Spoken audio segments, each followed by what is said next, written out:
Hello, friends, and namaste.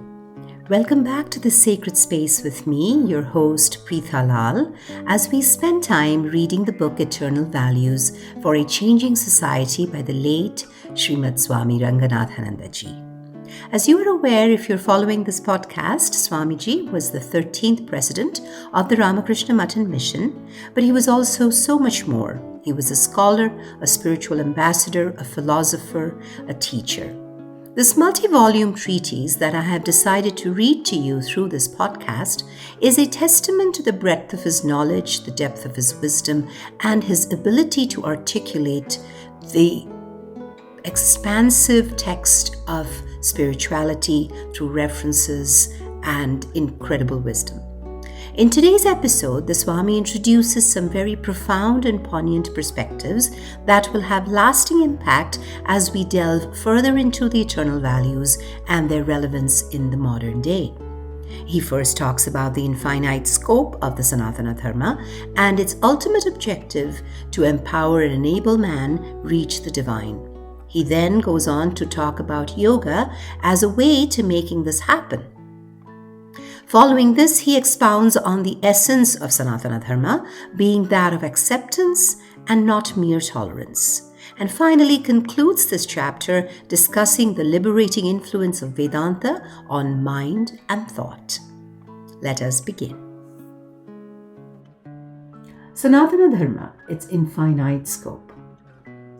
The whole object of Sanatana Dharma is to help people by constant struggle to become perfect, to become divine, to reach God and see God. And this reaching God, seeing God, becoming perfect, even as the Father in heaven is perfect, constitutes religion according to the Hindu sages. Religion, they hold, involves a ceaseless struggle, largely moral and spiritual, to purify one's emotions and thoughts to compass, in the language of Christian mysticism, the death of the old man within us. It is the practice of religion that is here insisted, and not merely the profession of it. In the absence of this struggle, the Hindu sages find nothing to choose between the profession of the faithful and the denial of the faithless. The insistence on sadhana makes religion for the Hindu a spiritual adventure here and now, and not a check for post-mortem cashing. It rules out at once mere belief and conformity as tests of faith. The only genuine test of faith is its capacity to set the soul on fire. The soul afire with faith and hungry for God cannot live on the air of professions or the stones of dogmas and creeds. Its bread is spiritual realization, and its way, the way of restless longing, ceaseless struggle. Yoga, the science and art of spiritual life. There is one rich word in Indian thought that expresses the entire gamut of this longing and struggle. That word is yoga, the way of union with the divine. As understood in Vedanta, this word conveys the simple and clear meaning of spiritual practice in its various forms, as well as its temper and approach, all worked out with the precision and clarity of a science. There is nothing mystical in the sense of misty or mystifying about yoga, though it cannot be denied that the handling of it by charlatans and quacks has resulted in giving it a bad odor. But sages like Sri Ramakrishna and Swami Vivekananda have appeared in recent times and restored to it its ancient dignity, purity, and appeal. So much so that yoga today means, in its various expressions, the science of religion, the art of spiritual life. The view of spiritual realization as the aim of religion, as distinct from belief or scholarship, and this insistence on sadhana as the means thereto, has saved religion in India, according to Dr. Radhakrishnan, from the vice of snobbery. In Eastern religions and Western thoughts, Dr. Radhakrishnan says, and I quote, "The emphasis on the goal of spiritual life bound together worshippers of many different types and saved the Hindus from spiritual snobbery." tolerance as universal acceptance.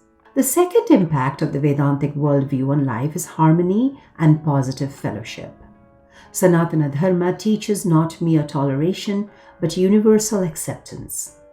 The Hindu dislikes the attitude of superiority and patronage implied in the idea of toleration. He has learned the art of sympathy unspoiled by the vice of patronage. He has understood the meaning of fellowship.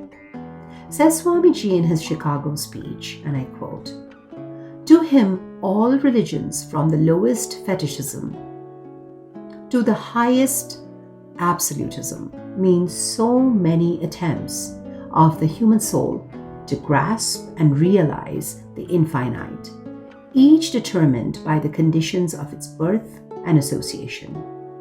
Each of these mark a stage of progress, and every soul is a young eagle soaring higher and higher, gathering more and more strength till it reaches the glorious sun. This is acceptance or active toleration, based on understanding, sympathy, and reverence, and leading to harmony and active fellowship, unlike the usual variety of tolerance, proceeding from pride or indifference or both, and leading to contempt or sufferance." Conclusion. The liberating influence of Vedanta. The third fruit of Vedanta has been its liberating influence on the mind and thought.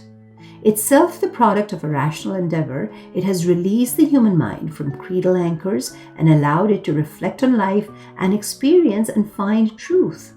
Its terms of reference for thought are not a set of dogma or a few untested assumptions, but experience itself, the totality of all actual and possible experiences, which it classifies into three categories of waking, dream, and dreamless sleep.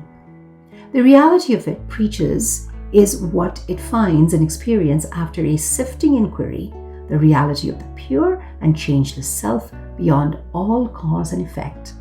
The presence of the divine in the human being and the nature makes life a traveling not from error to truth, but from truth to truth, from truth that is lower to truth that is higher. All knowledge, therefore, is within the province of Vedanta, be it secular or sacred, material or spiritual. It actively promotes natural science as much as religion, itself being the consummation and synthesis of both. Philosophic knowledge is the synthesis of the knowledge of the self and the non-self, says Sri Krishna in the Gita. The Upanishads treat Brahma Vidya, or philosophy, or Sarva Vidya, Pratishtha, as the science of sciences. Thank you, ladies and gentlemen, for joining me in this space today.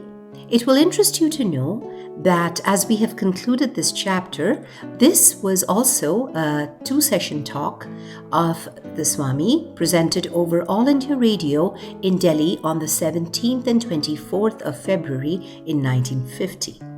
In the next episode, we will start a new chapter titled The Spirit of the Upanishads, where Swami Ranganathananda introduces the basics of the Upanishads and the significance of all 10 of them. Until next time, this is your host Preetha Lal signing off for today. Namaste.